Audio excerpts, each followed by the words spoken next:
삼국시대의 사랑과 전쟁. 자명고에 얽힌 낙랑공주와 호동왕자의 사랑 이야기.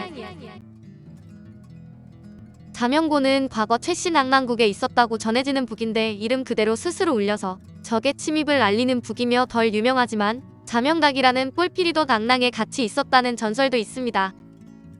실제로 어떻게 하였는지에 대해서는 크게 두 가지 학설이 있는데, 첫 번째는 지렛대 같은 여러 장치가 달려 군대가 다가오는 발소리에 주파수에 공명을 해서 울리도록 만들어진 북이라는 학설입니다. 이는 적군의 주파수나 진동에 맞추어 지진계같이 작동해 북체와 연결된 지렛대를 움직여 자동으로 북을 울리게 했다는 것인데, 고대의 중국 후한에는 발명가 장영이 제작한 지진계가 있었습니다. 두 번째 학설은 닌자처럼 은신용 옷을 입은 보초병이 북 뒤에서 몰래 치고 빠지는 형식으로 경보를 울리는 북이라는 것입니다. 즉, 낙랑국 쪽 보초병의 정탐 능력을 과시하기 위해 이 정도로 적을 잘 잡아내는 북이면 사람이 아닌 스스로 울리는 북이라고 붙인 이름이라는 설입니다. 무튼 고구려의 호동왕자를 사랑하게 된 낙랑공주가 북을 찢어버려서 낙랑국이 멸망하게 되었는데, 종전에는 한국판 로미오와 줄리엣으로 취급되기도 했지만 21세기에 와서는 낙랑공주를 내국노로 보는 시선도 생겨났습니다. 그럼 우선 삼국사기와 삼국유사에 나온 기록을 살펴보도록 하겠습니다. 삼국사기 대무신왕 15년 여름 4월 왕자 호동이 옥저에서 유람하고 있었다. 그때 낙랑왕 추리가 그곳을 다니다가 그를 보고 물었다. 그대의 얼굴을 보니 보통 사람이 아니로구나. 그대가 어찌 북국 신왕의 아들이 아니리요? 낙랑왕 추리는 마침내 그를 데리고 돌아가서 자기의 딸을 아내로 삼게 하였다. 그 후 호동이 본국에 돌아와서 남몰래 아내에게 사람을 보내 말하였다. 내가 너의 나라 무기고에 들어가서 북을 찍고 나팔을 부수어버릴 수 있다면 내가 예를 갖추어 너를 맞이할 것이요. 그렇게 하지 못하다면 너를 맞이하지 않겠다. 이전부터 낙랑에는 북과 나팔이 있었는데 적병이 쳐들어오면 저절로 소리를 내기 때문에 그녀에게 그것을 부수어버리게 한 것이었다. 이에 최씨의 딸은 예리한 칼을 들고 남모르게 무기고에 들어가서 북과 나팔의 입을 베어버린 뒤에 호동에게 알려주었다. 호동이 왕에게 권하여 낙랑을 습격하였다. 추리는 북과 나팔이 울지 않아 대비를 하지 않았고 우리 병사들이 소리 없이 성미까지 이르게 된 뒤에야 북과 나팔이 모두 부서진 것을 알았다. 그는 마침내 자기 딸을 죽이고 나와서 항복하였다. 낙랑은 없애기 위하여 청혼하고 그의 딸을 데려다가 며느리를 삼은 후에 그녀를 본국에 돌려보내 그 병기를 부수게 하였다는 설도 있다. 겨울 11월 왕자 호동이 자살하였다. 호동은 임금의 둘째 왕비인 갈사왕 손녀의 소생이었다. 그는 얼굴이 아름답고 고와서 임금이 매우 사랑했으므로 이름을 호동이라고 지었다. 첫째 왕비는 호동이 적통을 빼앗아 태자가 될 것을 염려하여 임금에게 참소하였다. 호동은 저에게 무례하게 대하고 잠옷 음행하려 합니다. 임금이 대답하였다. 너는 호동이 다른 사람의 소생이라 하여 미워하느냐. 첫째 왕비는 임금이 자기를 믿지 않음을 알고 장차 허가 자기에게 미칠 것을 두려워하여 울면서 말하였다. 바라건대 대왕께서 몰래 엿보소서. 만약 그와 같은 일이 없다면 제가 죄에 대한 처벌을 받겠습니다. 결국 대왕이 호동을 의심하지 않을 수 없어 그에게 죄를 주려 하였다. 어떤 사람이 호동에게 말하였다. 그대는 왜 스스로 해명하지 않는가? 호동이 대답하였다. 내가 만일 해명한다면 이것은 어머니의 죄악을 드러내는 것이요 왕에게 근심을 더해주는 것이니 이를 어찌 효라할 수 있겠는가? 호동은 곧 칼에 엎어져 자결하였다. 사관이 논평한다. 임금은 참소하는 말을 믿고 죄 없는 사랑하는 아들을 죽였으니 그의 어질지 못함은 말할 것도 없다. 하지만 호동에게도 죄가 없는 것은 아니다. 왜 그런가? 자식이 아버지에게서 책망을 들었을 때에는 마땅히 아들인 순임금이 아버지인 고수에게 했던 것과 같이 조금 때리면 맞고 많이 때리면 피하여 아버지가 불의에 빠지지 않게 하여야 할 것이다. 호동은 이러한 행동을 할 줄 모르고 죽지 않을 일로 죽었다. 이는 작은 일을 삼가는데 집착하여 대의에 어두운 것으로 옛날의 공자신생의 죽음에 비유할 만하다. 삼국유사 한건기이 제1낙랑국조 전한 때에 처음으로 낙랑군을 두었다. 응소는 이를 옛 조선국이다 라고 하였다. 신당서의 주석에서는 평양성은 옛 한나라의 낙랑군이다 라고 하였다. 국사에서는 이렇게 말하였다. 협것에 30년의 낭랑인들이 와서 신라에 항복하였다. 제3대 노래왕 4년에 고구려 제3대 무휴령이 낭랑을 쳐서 멸망시키자 그 나라 사람들이 대방 사람과 함께 신라에 투항하였다. 대방은 북대방이다. 무휴왕 27년에 광무제가 사신을 보내어 낭랑을 치고 그 땅을 빼앗아 9년을 삼으니 살수 이남의 땅이 한나라에 예속되었다. 이상의 글에 의하면 낭랑이 곧 평양성이라는 것이 마땅하다. 혹자는 말하길 낭랑의 중두산 아래가 말갈의 경계이고 살수는 지금의 대동강이다. 라고 하지만 어느 것이 옳은지 알 수 없다. 또 백제 온조왕의 말에 동쪽에 낭랑이 있고 북쪽으로 말갈이 있다 하였으니 아마도 옛날 한나라 시절 낭랑에 속해 있던 현의 땅일 것이다. 신라인들도 낭랑이라 불렀기 때문에 지금 우리 고려에서도 이에 따라 낭랑군 부인이라고 부른다. 또한 태조께서 따님을 김부에게 시집 보내면서도 역시 낭랑공주라고 불렀다. 호동왕자와 낭랑공주의 로맨스. 호동왕자는 고구려 3대 국왕인 대무신왕의 맏아들로 어머니는 차비해씨로 동부여 대소왕의 막내 동생인 갈사왕의 손녀입니다. 최씨 낭랑국을 멸망시키는 데 크게 기여했는데 이것은 호동왕자와 낭랑공주란 설화로 알려져 있습니다. 대무신왕의 둘째 왕비인 차비해씨가 낳은 왕자로 서자는 아닌데 얼굴이 수려하여 부친의 총애를 받아서 이름을 호동이라고 했다고 합니다. 낭랑국과 고구려 양국의 중립지대인 옥저에서 호동왕자가 낭랑왕 최리의 행렬을 만나면서 그 유명한 낭랑공주와의 로맨스가 시작되었습니다. 낭랑왕은 호동이 고구려 신왕의 아들임을 알고 자신의 딸과 결혼시키는데 이것은 고구려의 팽창을 두려워한 낭랑왕이 고구려와 친선을 도모하기 위한 것이라고 추측됩니다. 낭랑공주 쪽에서 생각하면 로맨스이겠으나 호동왕자 쪽에서 로맨스라고 생각할 수 있을지는 다소 의문이 드는 게 사실입니다. 호동이 낭랑을 사랑했다는 모습은 기록 그 어디에도 나오지 않으며 너희 나라를 팔아먹으면 내가 너를 맞이할 것이여 그렇게 하지 못하겠다면 보지 않겠다는 식의 협박만 늘어놓고 있을 뿐입니다. 사랑하는 여인에게 매국노의 멍해를 지우는 행동이 과연 사랑이라고 할 수 있을지 다시 생각해보면 호동의 행동이 국가적으로는 대의의 찬 결단일 수 있으나 인간으로는 얼마나 냉혹하고 비정한 짓인지 알 수 있을 것입니다.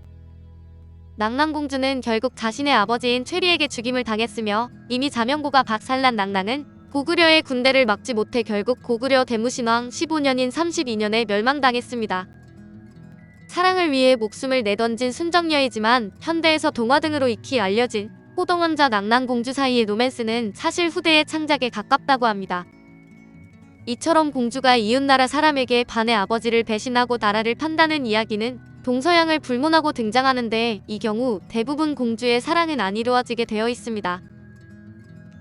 여기서 잠깐 최신낭랑국 원삼국 시대의 한반도 북부에 있었다고 추정되는 국가로 위치나 이름 때문에 한사군 중 낭랑군과 어떤 관계였는지 논란이 있는데 문헌에서 등장하는 최리라는 낭랑왕 때문에 편의상 최신낭랑국이라고도 부릅니다. 자세한 연역은 모르지만 사서의 기록에 따르면 고구려 대무신왕 때 호동왕자를 보내 낭랑국을 멸망시켰는데 낭랑국왕을 최리라 했습니다. 이때의 멸망 과정에서 호동왕자와 낭랑공주의 일화가 유명한데 관련 기록이 등장하는 시기는 전한신나라 후한의 교체기입니다. 옛 고조선의 중심지에 한무제가 설치한 낭랑군에서도 대륙의 혼란을 틈타 서기 25년 토인 왕조가 일어나 독립했다가 서기 30년 왕준의 후한 군대에 항복하는 등 격변의 시대였습니다. 삼국사기 제2권 신라분기 제2 기림이사금 3년 3월 오두주에 이르러 태백산의 망제를 지냈다. 낭랑과 대방 두 나라가 항복하였다. 창작 이야기 속의 낭랑공주와 호동왕자. 낭랑공주와 호동왕자 이야기는 드라마 및 각종 만화, 게임 등의 소재로 많이 사용되었는데 이 가운데 두 작품을 소개합니다. 김진의 순정만화 바람의 나라. 바람의 나라에서는 사비라는 이름으로 등장하는데 주변 배경이 상당히 복잡한 소녀로 낭랑왕 최리가 말년에 젊은 선우를 후궁으로 들여본 늦둥이 고명딸입니다. 문제는 선우가 최리의 둘째 아들인 운의 연인이었던 것으로 최리가 자신의 아버지에게 혼담을 건네자 선우는 운이 최리에게 사실을 밝히고 혼인을 물러줄 것을 바랐으나 운은 선우에게 조용히 시집을 갈 것을 요구합니다. 결국 운과 선우는 서로의 감정을 다 묻어두어야만 했고 선우는 예정대로 최리의 후궁으로 들어가지만 선우는 운에게 깊은 애증을 품었고 혼인한 후 운과 말 한마디 안 섞고 운 앞에서 보란듯이 최리에게 교태를 부립니다. 깊이 상심하고 충격받은 운은 점점 미쳐가며 설상가상으로 선우는 자신을 쏙 빼닮은 딸 사비를 낳자마자 세상을 떠났습니다. 그래서 사비를 보는 운의 감정은 복잡하며 해석에 따라서 상당히 위험한 관계로 보일 수도 있는데 사비도 운에 대해 종종 위험한 의미로 보일 수도 있는 말을 합니다. 사비는 운과의 미묘한 사이를 제외하면 아버지와 나이 차이 많이 나는 이복과들의 사랑을 한 몸에 받고 달아 상당히 철이 없는 아가씨였습니다. 아들들만 두고 있었던 최리로서는 늦게 얻은 딸이 어머니까지 잃었으니 애틋할 수밖에 없었을 테고 선우의 연인이었던 운으로서도 사비를 사랑하지 않을 수가 없었을 것입니다. 하지만 사랑하기에 믿고 있던 아버지와 이복과들이 자신의 혼사를 정략적으로 활용하는 것을 엿듣자 충격을 받아서 문을 잠그고 울며 떼를 쓰기도 합니다. 나중에 고구려와 낙랑의 외교 문제로 호동과의 혼사가 논의되고 그 과정에서 호동과 진짜로 사랑에 빠지면서 상당히 복잡한 상황에 놓이게 됩니다. 2009년 SBS 드라마 자명고 아름다운 여인이라는 뜻의 나이라는 본명으로 등장하며 널리 알려진 낙랑공주라는 이름은 낙랑국의 태녀로 책봉되던 당시 양어머니 모아소가 직접 지어준 봉호입니다. 여기선 자명이라는 첫째 부인 소생인 또 다른 최리의 딸이 낙랑국을 지키기 위해 자명고를 만들었는데 둘째 부인 소생인 라희는 미복 여동생에게 열등감을 느끼다 호동왕자를 위해 자명고를 찢는 것으로 나옵니다. 박민영이 연기를 했는데 낙랑공주 라희는 최리의 둘째 부인인 왕자실 소생인데 첫째 부인인 모아소가 따뜻하게 라희를 품어 친모가 아닌 걸 알고 있는데도 모아소를 진정한 어머니로 여기며 오히려 왕자실을 멀리했습니다. 또한 부모를 비롯해 모든 사람들이 자신을 사랑하고 칭송해 주었으니 스스로 최리의 딸로서나 낙랑국의 태녀로서나 굳건한 신념이 있었습니다. 그러나 자신의 이복동생 자명이 낙랑으로 돌아오자 진정한 어머니로 여기던 모아소도 연모의 상대였던 호동왕자도 자신을 받쳐주던 아버지 최리도 전부 자명이에게로만 향한다고 크게 오해하게 됩니다. 이윽고 고구려를 위해 라희를 사랑하는 척하던 호동왕자에게 속아 자명고를 찢고 동생 자명의 가슴에도 독을 찔러 넣습니다. 이로 인해 낙랑은 고구려의 침략에 속절없이 무너져 멸망하고 아버지 최리도 자신이 보는 앞에서 대무신왕에게 3개 구고드레를 하는 굴욕을 당합니다. 이에 대무신왕 앞에 나아가 아버님의 며느리로 간청하겠다며 호동왕자가 자신에게 자명고만 찢으면 낙랑국을 고구려의 형제 나라로 대해주겠다 약조했다고 예언합니다. 하지만 대무신왕은 자신은 아이 같은 며느리를 둔 적이 없다며 나라를 팔아먹고 아비마저 팔아먹은 저 간악한 년을 끌어내라고 외치고 아버지 최리가 다른 사람도 아닌 호동왕자에 의해 처형당하자 절규를 합니다. 이후 라희 본인마저 대무신왕의 처결에 따라 태녀의 신분으로 남자에게 눈이 멀어 나라를 배신한 매국노로서 자신이 다스릴 예정이었던 낙랑의 유민들에게 처형당합니다. 이미 라희가 호동왕자의 꿰매 빠져 무슨 짓을 저질렀는지 알고 분노해 있던 낙랑 유민들은 가차없이 라희에게 돌을 던지고 양어머니 모아소마저 그런 라희를 지키려다 모녀가 모두 피투성이가 된 채로 처참하게 죽습니다.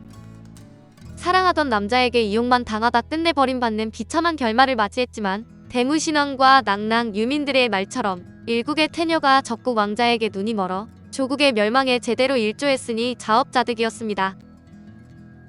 사랑을 이용한 호동 왕자의 최후. 호동이 낙랑공주를 이용하여 낙랑을 정복하는 등 군사적인 명성을 높여가자 그가 태자가 되는 것을 두려워한 대무신왕의 첫째 왕비는 호동을 모함하기 시작했습니다. 호동이 저를 애로써 대하지 않으니 아마 음란한 짓을 하려는 것 같습니다. 대무신왕은 처음에는 호동이 다른 사람의 아이라고 미워하는 것이냐고 반문했지만 왕비가 더욱 간곡히 요청하자 왕도 별수 없이 호동을 의심하게 되었고 누명을 쓴 호동은 칼 위에 엎어져 자결을 했습니다. 결국 그가 세상을 떠난 뒤 대무신왕의 첫째 부인의 소생인 왕자 헤에루가 태자가 되고 대무신왕 이후 왕권은 흔들리게 됩니다. 잠시 친척인 민중왕이 왕위를 이었지만 급사하고 그제서야 헤에루가 모본왕으로 즉위하지만 결국 모본왕마저 부하인 드로에 의해 살해되는데 모본왕이 역사의 피해자라는 설도 있습니다. 오늘 삼국시대 사랑과 전쟁은 자명고에 얽힌 낙랑공주와 호동왕자의 사랑 이야기였습니다.